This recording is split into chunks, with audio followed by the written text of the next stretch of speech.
Growing up, how we grew up, the Hill, Jersey City, born in the 80s during a heavy drug era, living in the midst of drug abuse, parent incarceration, violence, and even sexual trauma. We decided to use our God-given abilities to assist others in healing by telling their stories to the world. For us, as kids, it was music and visual arts that helped serve as a form of therapy. Now, we're on a mission as we feel a spiritual obligation to those battling trauma to help them use their stories as inspiration to others. From the Hill to healing. Miss Kim, from the Hill to healing. I call you Miss Kim. I could call you Mama 40, but Miss Kim tells you how long we go back when I say Miss Kim. We were supposed to do this interview a long time ago.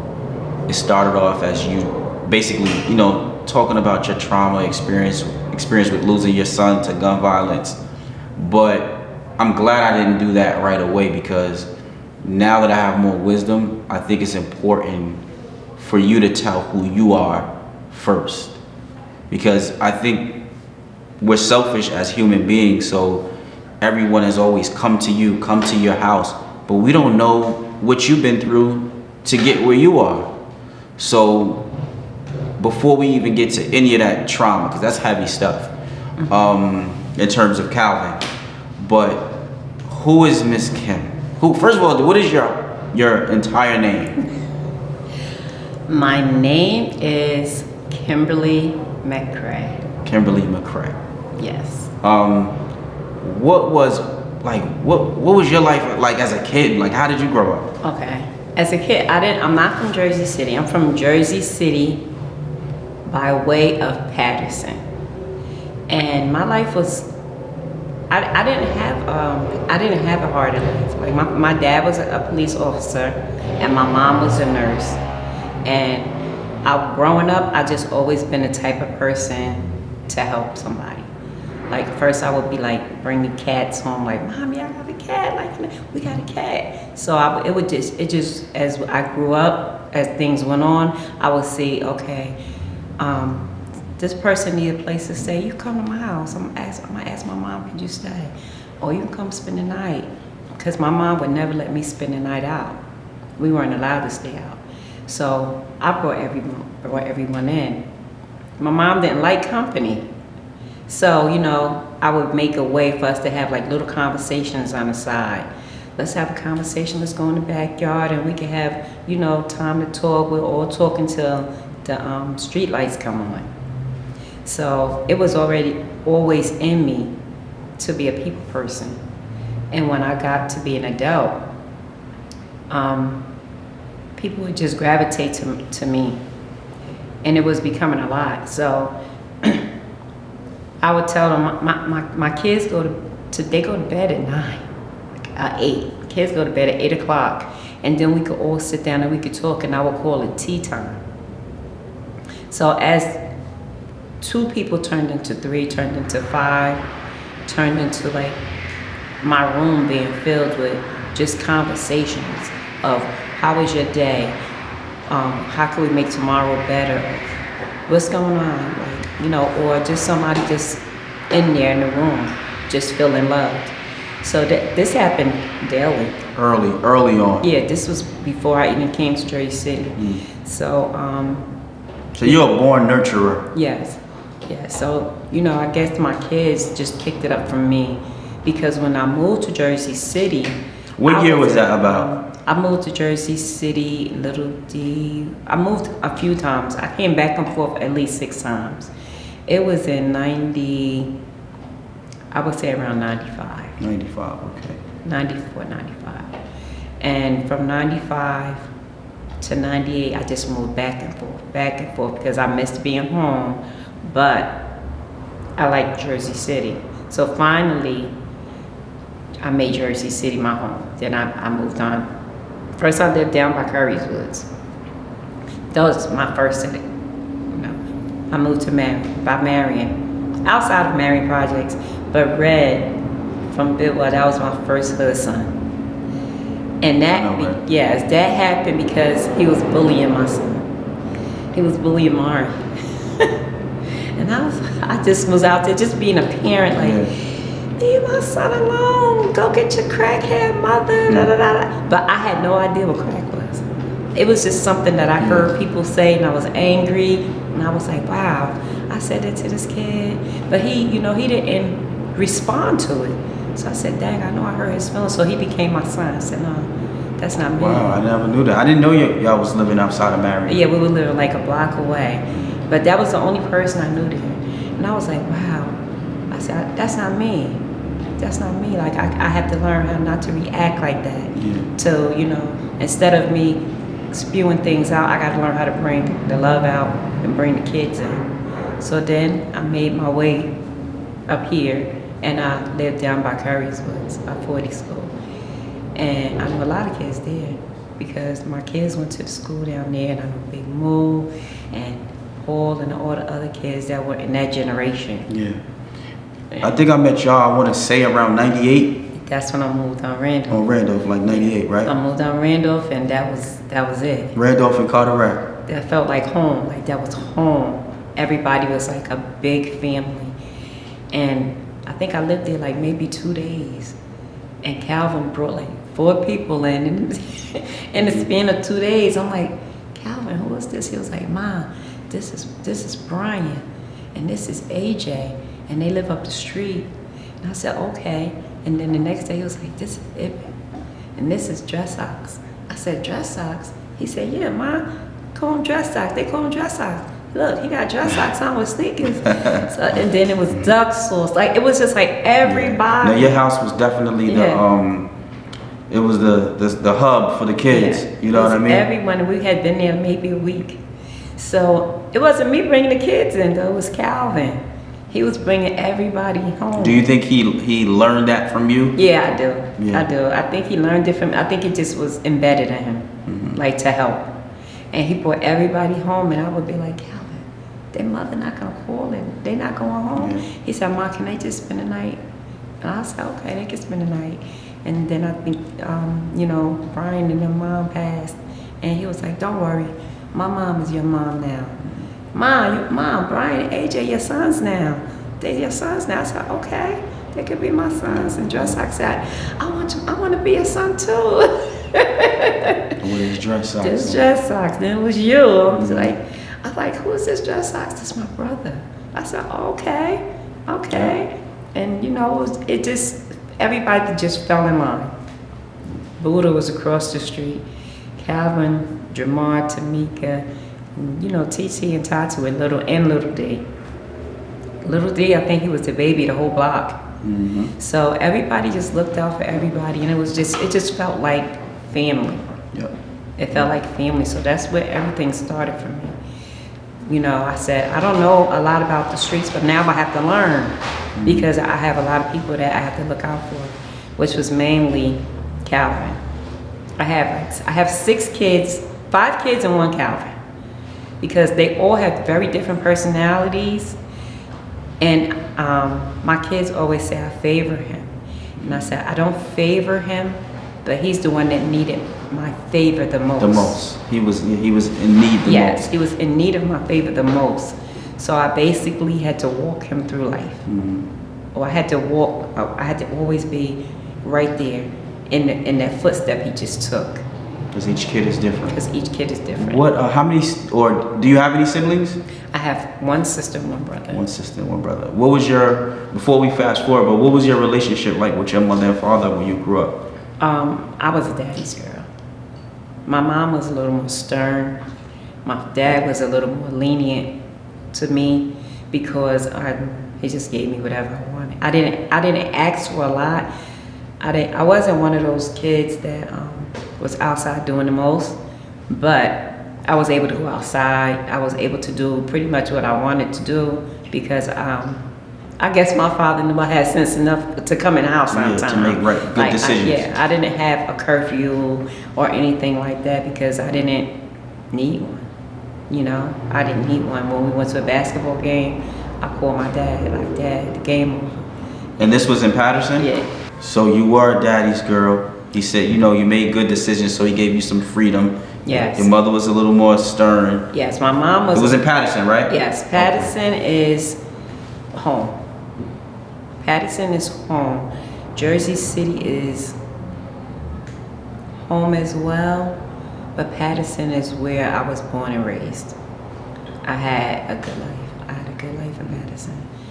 It was like I got introduced to Paterson through y'all. Yeah, I knew nothing about Paterson until Jamal showed me. In Paterson, you didn't have to worry about gunshots. Like back in those days, in the 80s and 90s, you didn't have to worry about that.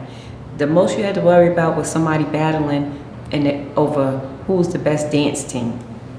Like, where we going? We going to see the Popular Kids. Like, they was like the hottest dance group out.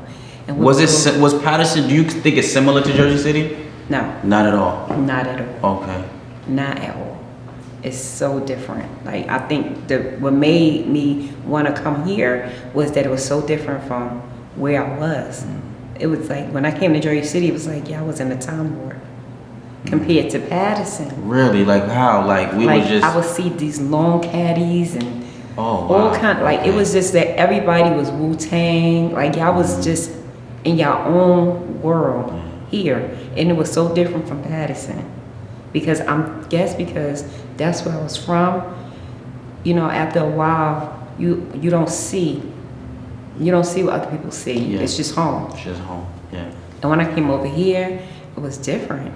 Yeah. It was different. Everybody, music means something to Jersey City people. Like, the Wu-Tang was so heavy and hot, and Beanie Siegel and The Rock, like, everybody in Jersey City, they think that they are from Rock Nation, for real. And it was just different. It was a different vibe. It's a very different. And you just kind of like caught on to it. I did, because it was different from where I was from. I was in Paterson. I was Kyle. Like, I'm over that's here in over Jersey. Passaic. Yes. You know, all that's like a different part of New Jersey. Yes. You know what I mean? And coming here, it was like rough. Jersey City was like rough. They were like, you can't go to the store. I was like, I'm going to the store. I said, no, you can't go to the store. You got to let us know you're going to the store. And I was like, that's in the Clan Bar. I used to go to the Clan Bar to get the pizza. Yeah. Go in the middle of the night, go after you when you're drinking, you know what I mean? I was like, wait a minute, the store's still open. We don't have stuff open like this late in Paterson. So my kids grew to like Jersey City because it was big families here. In Paterson, you didn't have that many families that had more than 2 or 3 children. I had 6. So when they came here, they were like, Mom, such and such have 9 brothers and sisters. Such and such have 6 brothers and sisters. Like, it was comfortable for them. They fit in. They fit in. Yeah. They fit in, and they liked it. And then I call my kids like 2 sets, because I had my first 3 that were born in Paterson and kind of raised in Paterson to a certain extent. And then I have the last 3, and they're from Jersey City. Two different times of your life. Yes, Yeah. 2 different times in my life. When I had my first 3. How old were you when you first had Jamar? I had Jamar when I was 20. 20, okay. So I had 20, 22, and 24.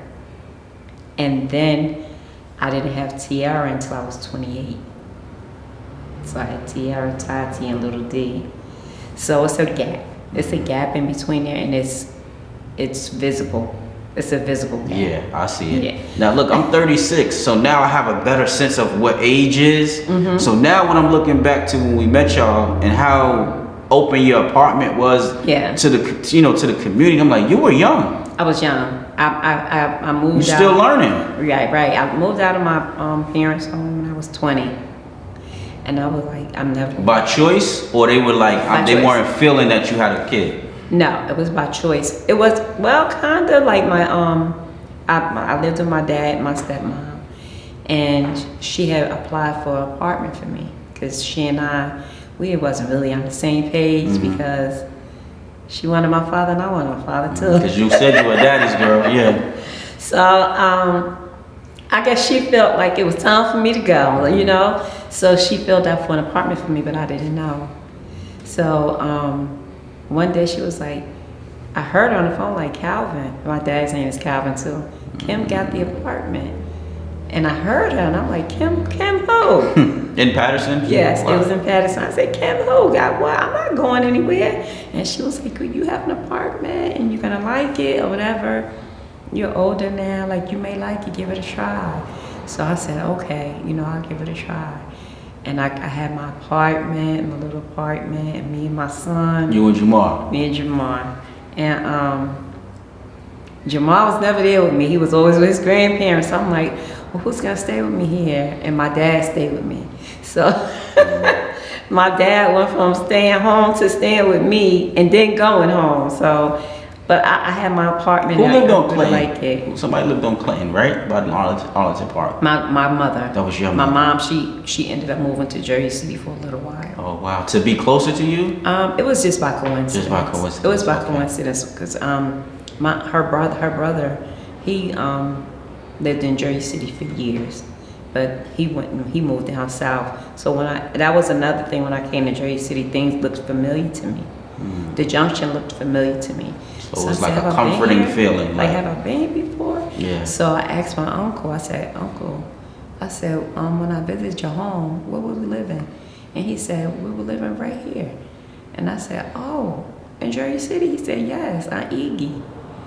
Because it's the corner, that was a corner store right there, Iggy. Yeah. I said, okay, because I remember that. So, yeah, so it felt comfortable. Yeah, I remember they knocked that little, whatever was built right there. It was Dunkin' Donuts is there now, right? Yes, Dunkin' Donuts is Yeah, there now. yeah. So I remember, it was like flashbacks. So Jersey City just became comfortable. It was comfortable for me, and it was comfortable for them. And so we just stayed. They didn't like Paterson. See, people need to know this stuff about you. Like, I didn't know your dad was a cop. My dad your was mother a was a cop. nurse. Like, I didn't know that. And I wanted to be a narcotics agent when I was younger. I was gonna ask you what the vision you have for yourself. Yes, that's what I wanted to be. I wanted to be a narcotics agent when I was younger. But when I became pregnant with Jamar, my dad didn't think that was a good career for me. Yeah. Because now I'm a mom and that job is a big deal. So Yeah. I had to change my course and I went into nursing. What are your last thing about that part of your life? And I'll get into the more of the future. What are your gifts? Obviously, you talked about some of them, but just to straightforward, what are your gifts and what are you good at? I'm good at connecting with others. I'm good at not being judgmental, and I'm good at pouring love into other people and making them feel like I want to feel. Yeah. I don't have a problem with anyone. Like, I don't look at you for what you look like out here. Yeah. I've never got that feeling. It's more of how you feel inside and how I can make you feel better.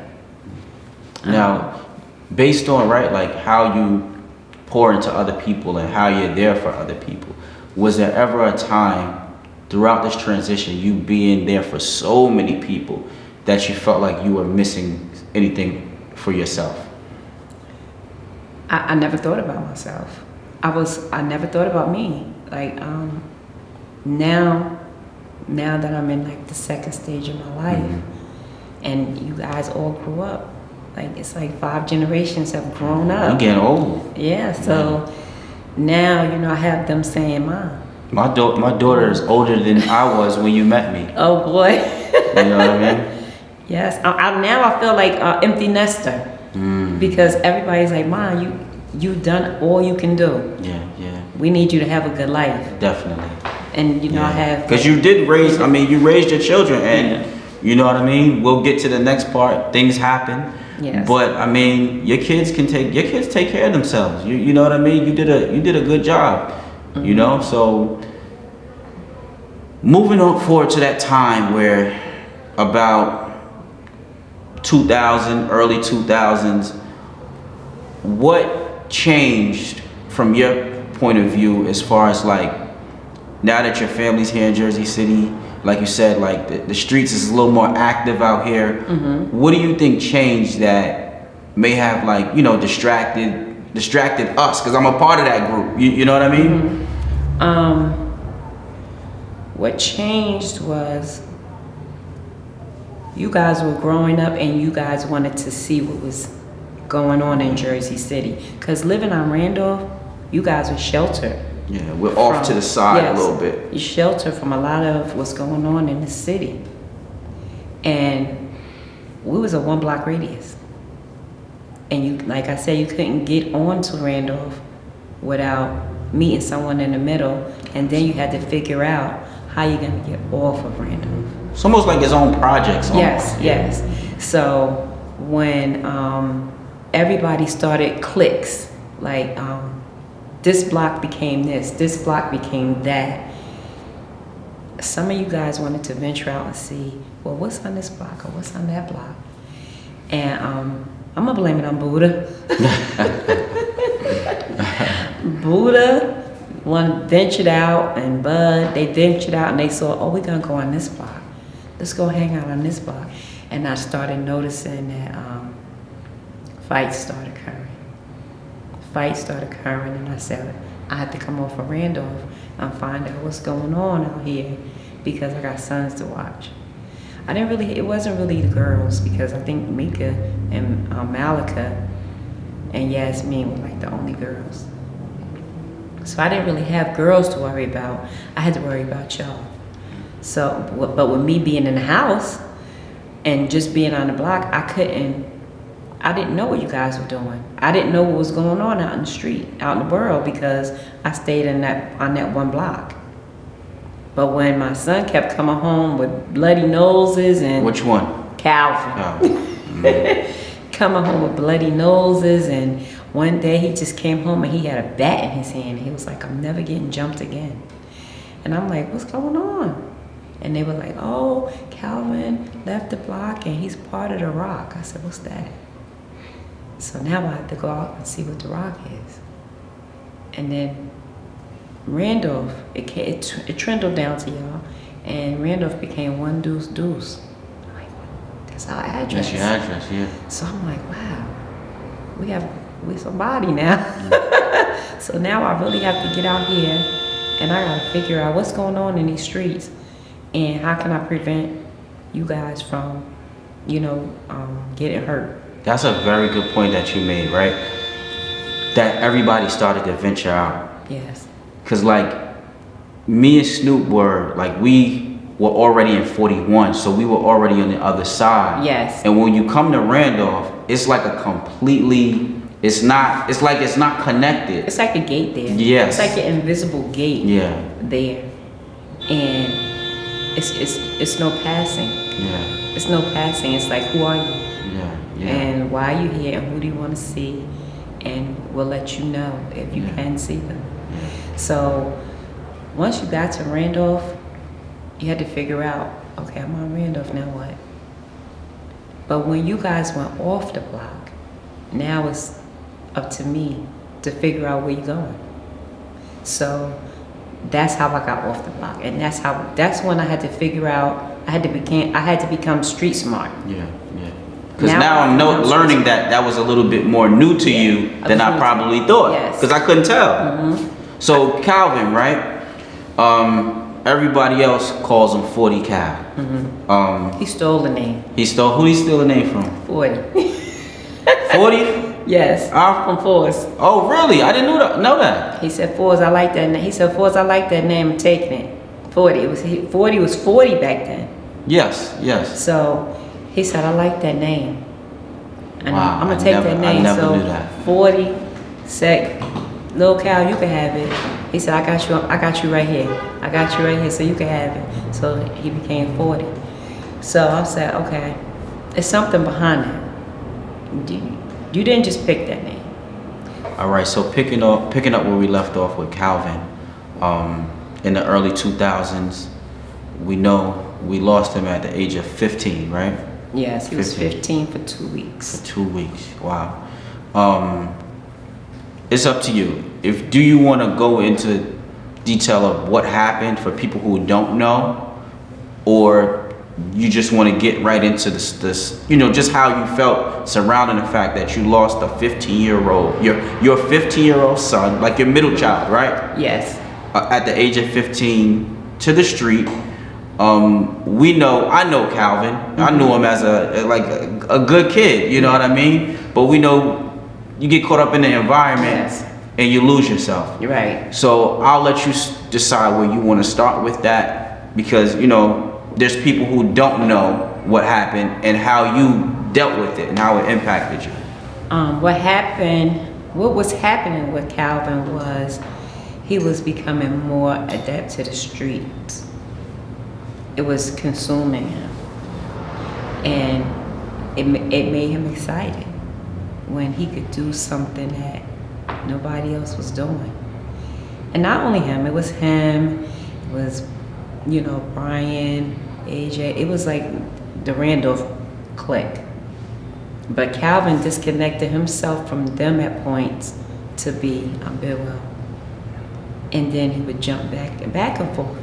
So people started to see, oh, we're gonna go get Calvin because he's not afraid to do this and he's not scared to do that. And Calvin is doing it. It was like he became the life of the party, so to speak, because he was the one that wasn't scared to do anything or try anything once, or But me being mommy, I notice, but I'm really not knowing everything he's doing outside until kind of too late.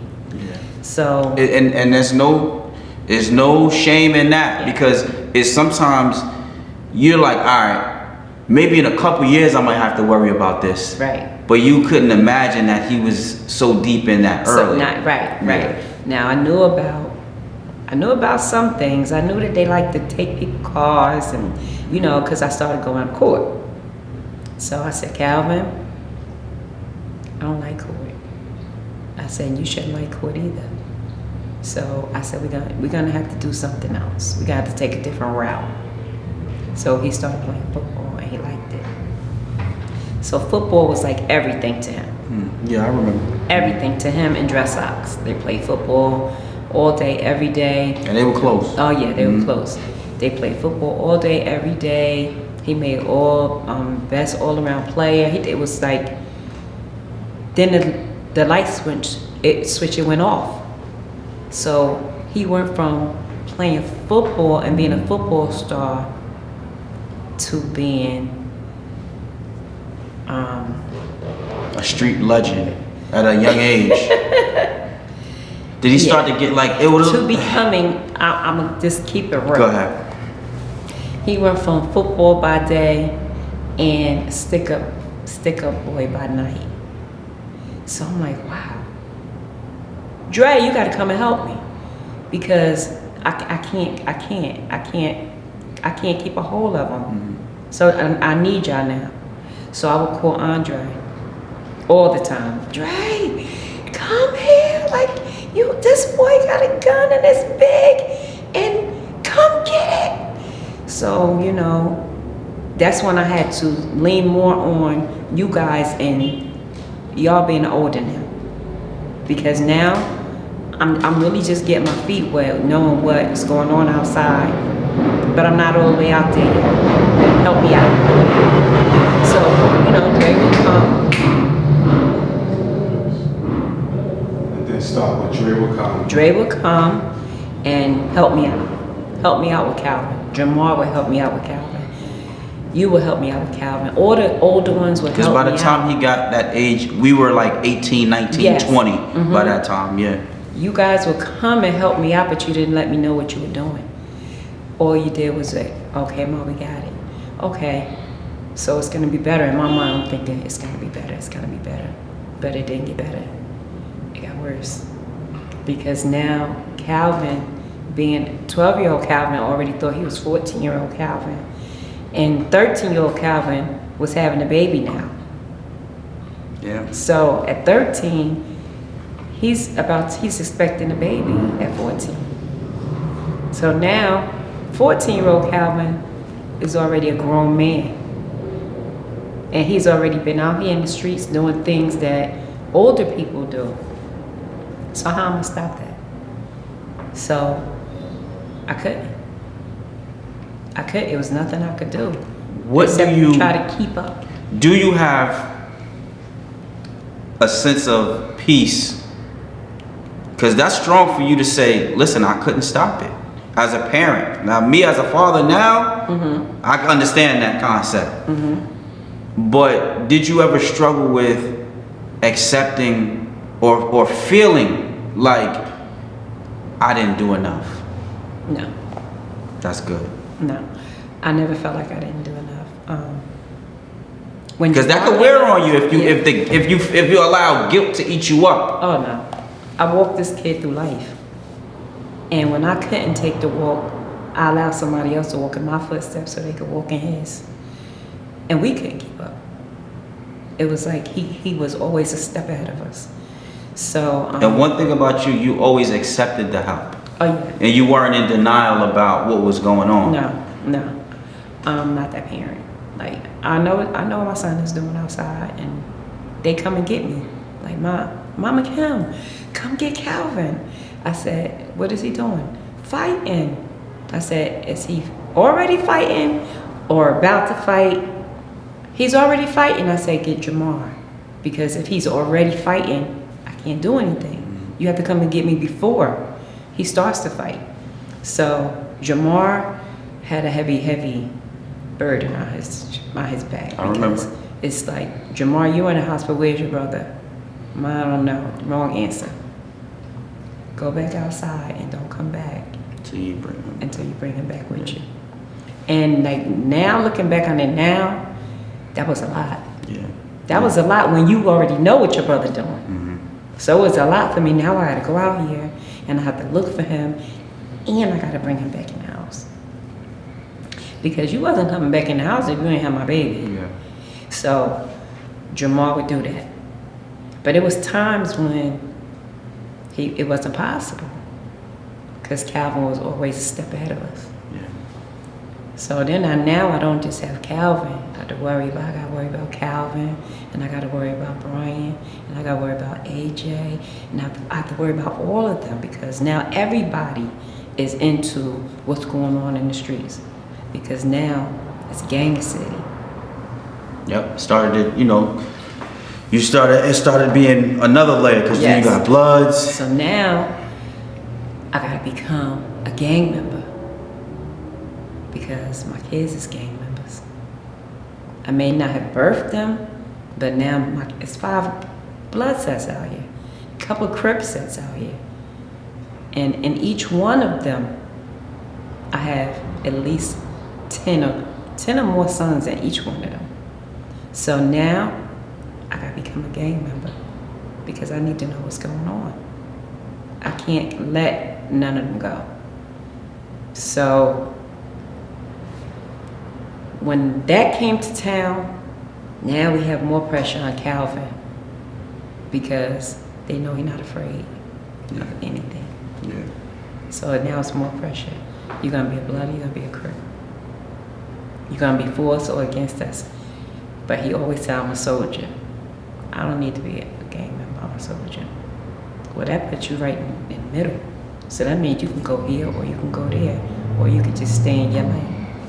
He didn't have a lane. He didn't have a lane, because his mind was always racing, was always going. Was always going, like, am I gonna be good or bad? Am I gonna go or am I not?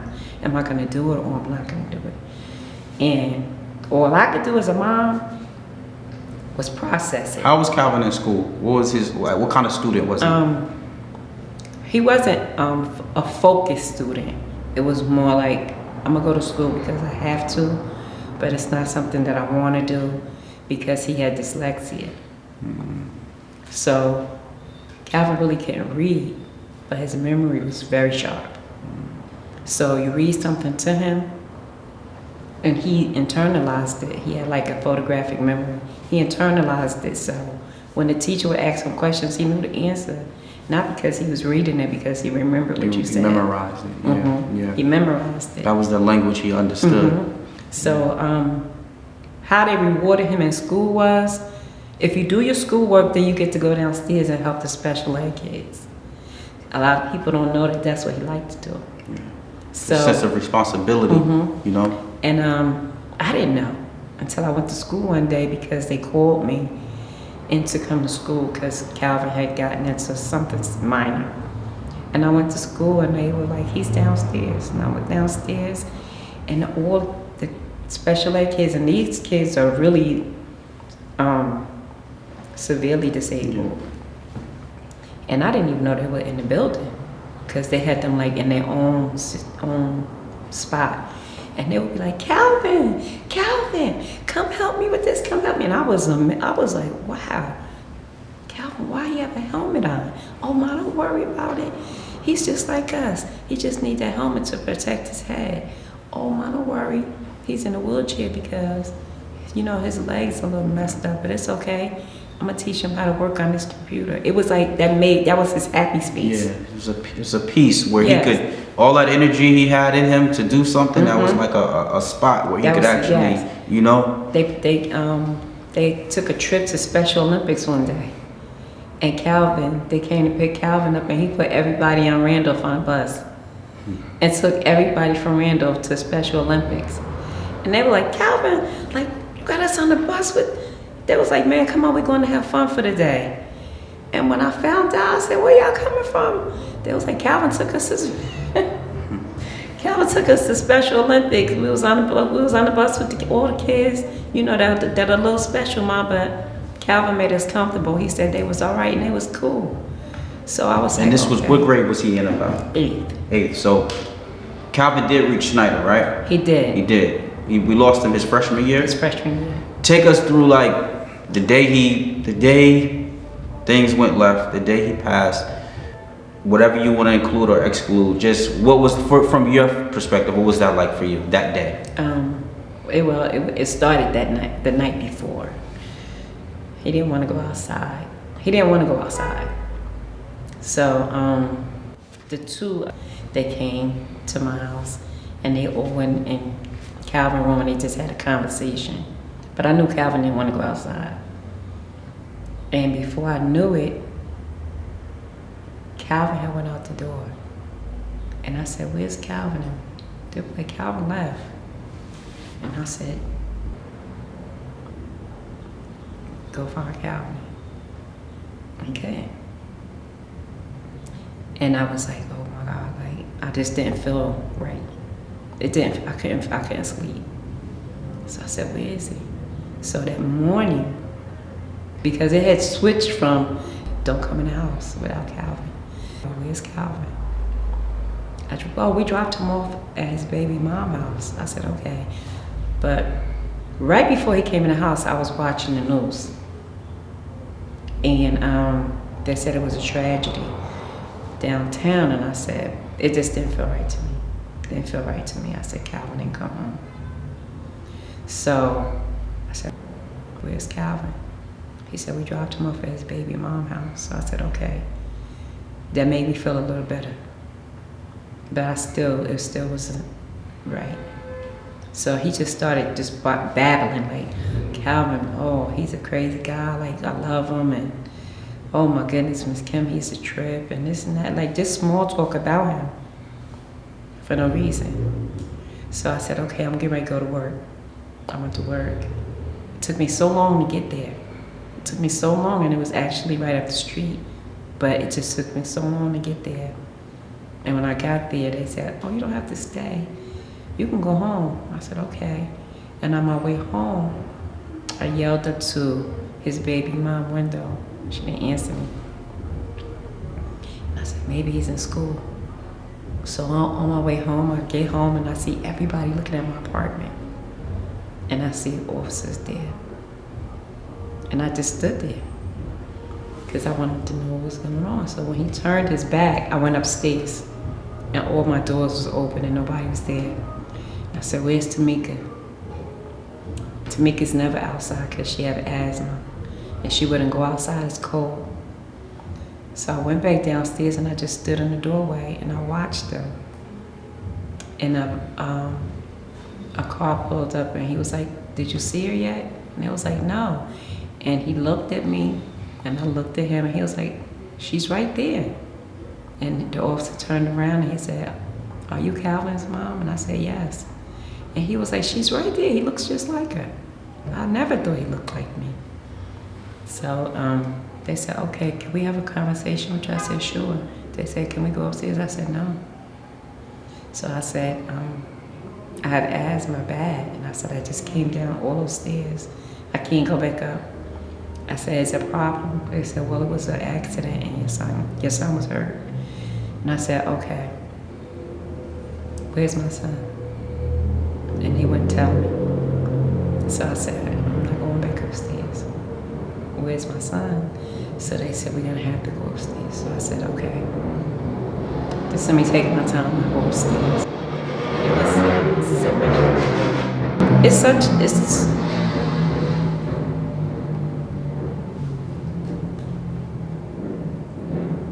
It's so many different type of officers. I never had a fear of officers because my dad was a cop, and I grew up around them all my life. So I never had a fear of them. But I always knew that something was gonna happen to my kid, and I had to just be ready for it. I didn't know when. You felt that? Yeah, always felt that. To Calvin specifically? Specifically him. And it probably did take away from the other kids, because I was always concentrated on him, because I knew that something one day was gonna happen. I just didn't know when. So we finally went upstairs, and the officer said, "I need you to look at a picture." I said, "No, I don't do that." So he said, "Why?" I said, "Because I watch a lot of TV, and usually when pictures come out, that means something really bad happened.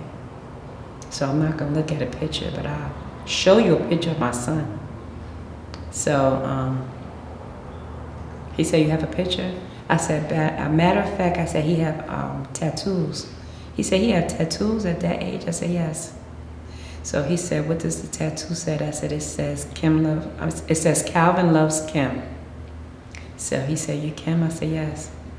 And I said, "It says Calvin loves Kim." And I said, "He have another one, and they have his name on it. It says Cal." And I said, "He have a dagger in his arm that I did not approve of." So, they were like, "We need more." I said, "Okay." I said, "That's him on the wall." They said, "He doesn't look like this." I said, "He was in a car accident 3 months ago." Before I remember. I said, "So his face is a little jacked up, but that's him." So the one officer, the lieutenant, he was okay with it. But it was the other officer, no, she had to look at that picture. And I was like, "Why?" She had to look at the picture. So I said, "Is the person on the picture alive?" And they said no. At first, they didn't want to tell me. But he was insistent on me looking, and I was insistent on me not. So I said, "Is the person on the picture alive?" And finally the officer said, "That's enough. It's enough." No, he's not. I lost it. But they still said I had to look at this picture. He was insistent on it, so I'm not. So now I'm bugging, now I'm going crazy. So they asked if I had any health issues. So I said, "Yes, I do." So they called the paramedics, and I just lost it. I just started jumping up and down, just screaming and hollering like my baby. And they said, "Let her just let her go." And I just jumped and screamed and hollered, and I called Pooh. And I said, "Pooh, they killed Calvin. Like, Calvin is gone, and my baby is gone." They was like, "Don't move, we're gonna come and get you."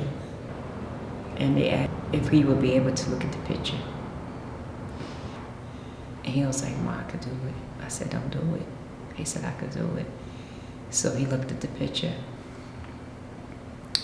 and he said, "Ma, it's not bad. It just looked like a teardrop." I was just out by this time. It's over. You just had checked out. Yes, it's over. It's a wrap. Like, where's my son? Because it's 1 o'clock in the afternoon, and this happened at 5:30 in the morning. Yeah. So at this point, where's my son? So they said he was still there. I said, what?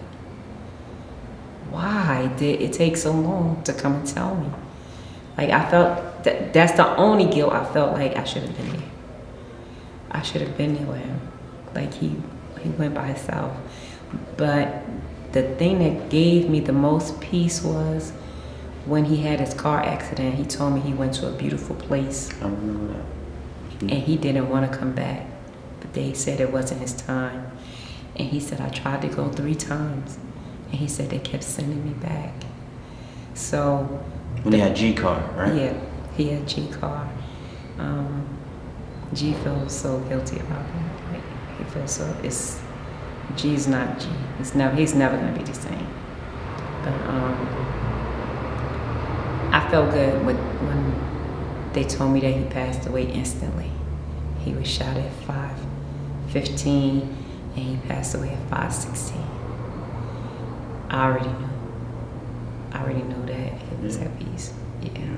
He got blessed 3 times. Like, he got baptized twice, and then he had, I didn't know that he had took his shahada and he was Muslim.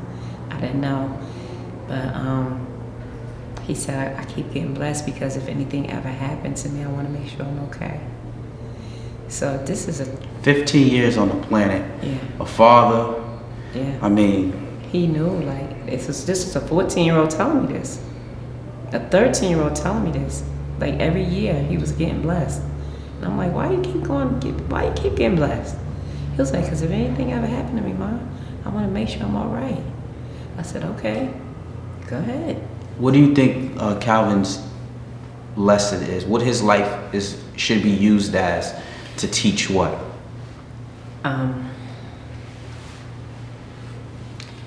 I asked everybody to use him as an example of what not to do. You know, peer pressure. It's a lot of peer pressure and things that may sound so good to you until you get within the realm of, now it's getting ready to go down. What am I doing? What am I gonna do? And he wasn't ready for that moment. He shouldn't have been. He wasn't as ready. fearless as he was, that's not what that was meant for. Right. And I don't know what the conversation was on the other side of the door, but I know that he felt like he had to protect his family. So it's either I don't go and I don't know what might happen, or I go and I know what might happen. And he went.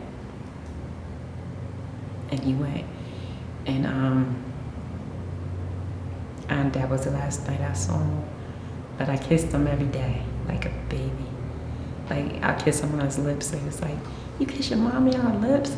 He was like, yeah, it's my mother. Did you do any grief counseling? How did you mourn? Things were different back then. Okay. You know. I never mourned because all of you jumped right in and renamed me.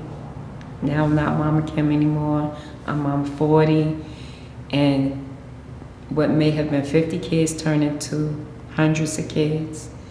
It was like 60 kids stayed with me for 6 months. And I never got a You call lived on Boston from a at the parent. time, right? No, I was living on MLK. I mean, yeah, MLK, but right by the corner. Mhm. Yeah. And everybody just stayed with me. They just stayed with me. I didn't do anything. Everything was given to me. Everybody was just there. And his friends just made me feel like he was there as well. So I'm helping them, but actually they're helping me. Mm-hmm. So I never got it. I never mourned. Never really mourned. No. After I ask you this, we're gonna stop and then I'm gonna give you the last segment.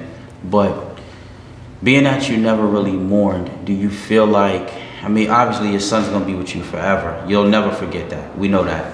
Do you feel, does it wear on you still, as far as like, are you completely at peace with what happened and where you are now? Now I am. I wasn't completely at peace because I hadn't forgiven. The other parties involved. Yeah. Gotcha.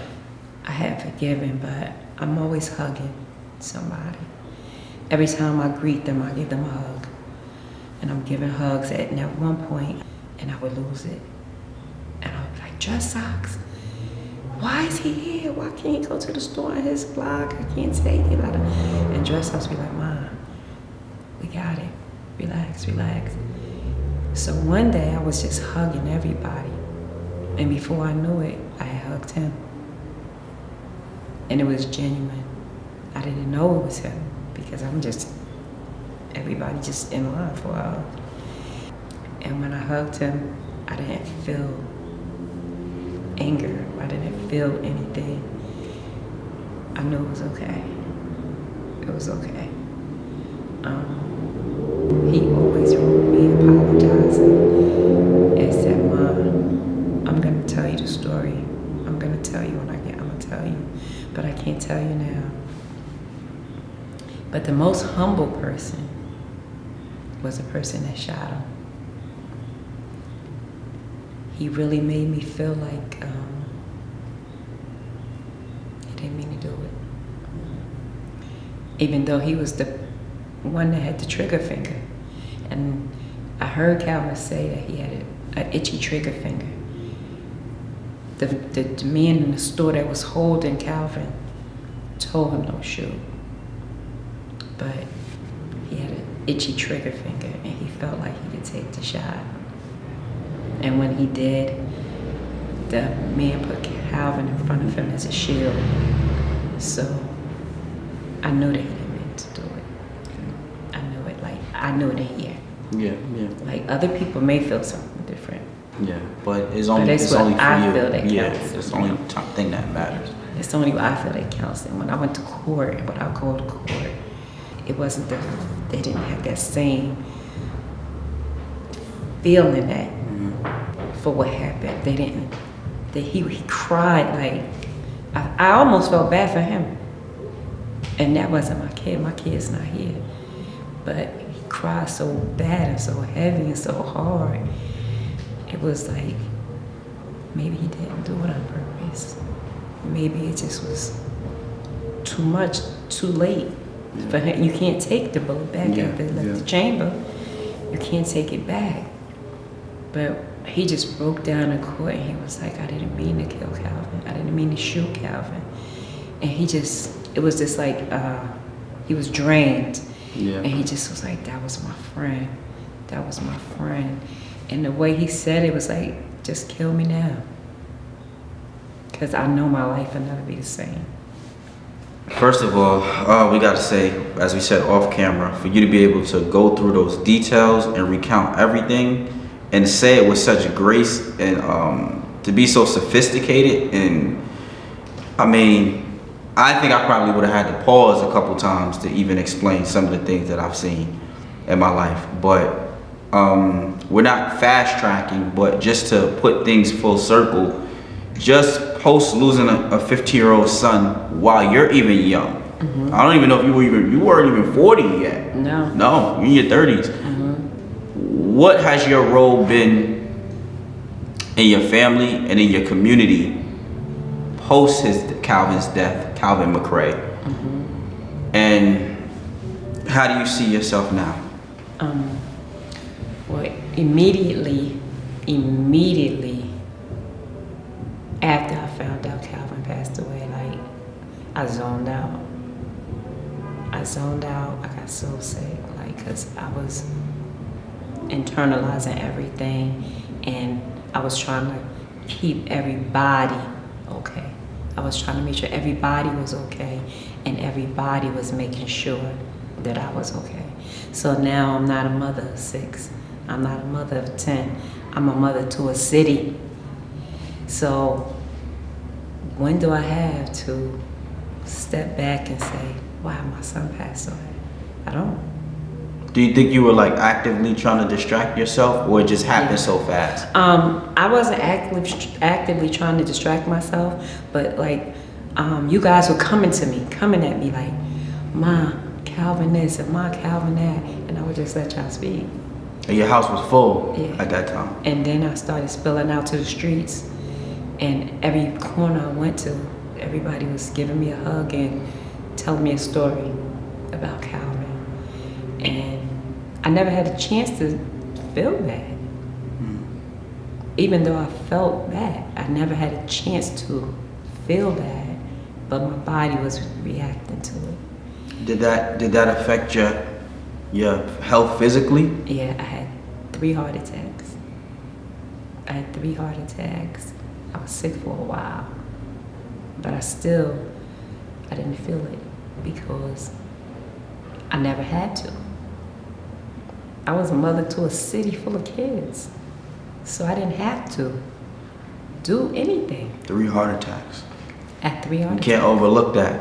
At Stress, 3 right? Stress. And I have congestive heart failure and diabetes. Diabetes runs in my family.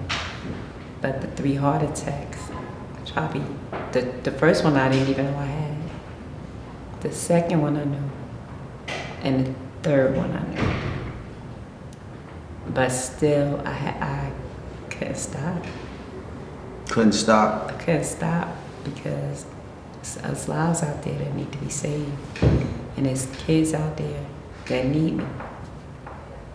And now you seem like, I still feel like you are that mother, but I also feel like you've slowed down a little bit to where like you're even when you're speaking, you're more paced as opposed to, what's the word, like being everywhere. You're everywhere without being everywhere.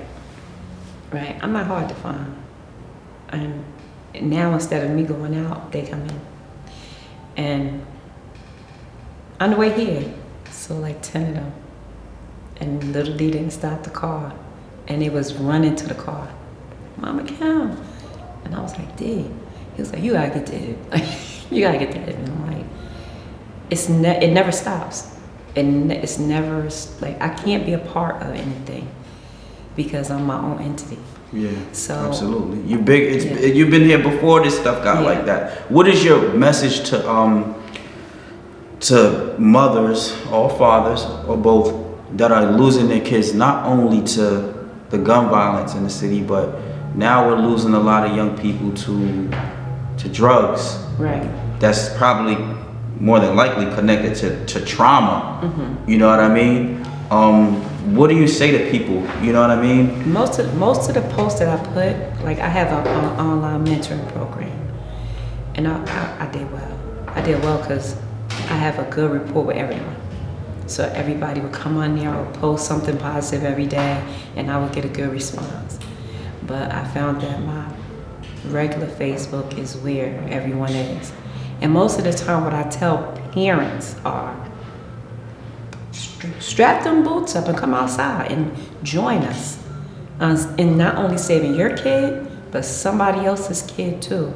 Don't let the grief of losing your child deter you from saving somebody else's child, because it's going to help you more than you know to know that your child lives inside of another kid's body. That's your son right there. That's your daughter right there. Embrace them like you embrace your own. It's gonna help you, and it's gonna help them. You probably should be in the schools. Somehow you need to, you don't think so? Like, well, I don't know. Not as like you don't need to be working full time for them. I mean, you should be speaking to some of the kids maybe. I've never and they should been be paying you. I've never been asked. Like, I never really been asked. Like, everybody just know who I am. Yeah. And y'all keep me very guarded. Yeah. Very guarded. Like, it's not really it's easy to access me, but it's not easy to have access to. Gotcha. Yeah, I agree with that. Yeah. You have to be a certain. Yeah. You have to have a certain relationship with you to really get to you. You have to be from like generation 1. Yeah. One or 2. Exactly. In order for me to even know that it's something else happening outside other than what I'm doing. Yeah. And I'm still out there. I'm not out there as much as I want to be. Yeah. Because you're a grandmother now? Yeah, I'm a grandmother. Of how many grandkids? 9. 9 grandkids. Of my own 15 altogether. Okay. So I'm not out there because of y'all, because I want to be outside. But when I go outside, soon as the street lights come on, instead of me telling you guys to come in the house, it's you guys telling me, Ma, somebody's gonna take you home. It's not the way it used to be. Yeah. And I'm like, okay, I'm coming. But you know, I get him a hard time sometimes. Yeah. It depends on where I'm. Because you are who you are. Yeah, it depends on How where proud I am. of you are? How proud of you are all of your kids, of course, but for Lil D, Cash Out, just from his using his voice. You know what I mean? How does that make you feel? Because he speaks about you a lot, like A lot. through his music. Little D wants through his music. And at first he was the manager. So I said, D, get up there. He was like, nah. I said, nah, D, get up there. So we really pushed him to get out there. And when he came busting out with that Cashed Out, I said, oh, okay, he could breathe. This is, you know how you be like, breathe, let it out, like breathe. That was his breathing. So, like, I'm real proud of him, really, really proud of him, because he could be taking his anger out on the streets and his frustrations out on the streets, but he do it through his music. And he's an emotional rapper. Like, you know, pain means a lot of things. It's not always the worst, but it's never the best. And he gets it all out. More in his music than he has to in the streets. Tell the world something before we close out. I don't want to drive that. I want you to say what's on your mind.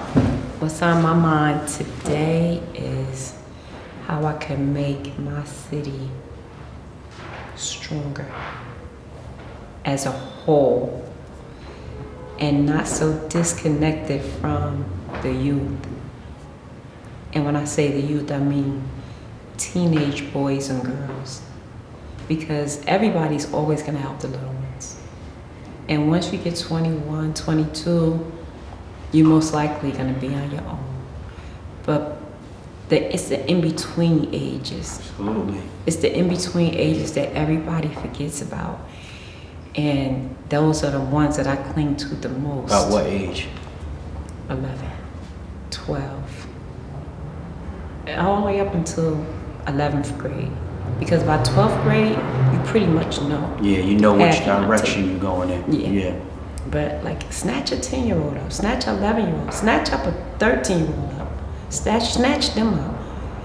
And then I'll see that you're serious. Snatch them up, not put them in a program. Snatch them up and become their parent. Become their mother. Become somebody that they could talk to, come to, trust, love. Become that. Then I'll say, oh, okay, you got something. But I don't see that yet. Thank you, Ms. Kim. And what we're probably gonna do is we're probably gonna bring you back. I got another idea. But man, when people watch this interview, yeah, it's deep. So from the hill to healing, thank you for coming.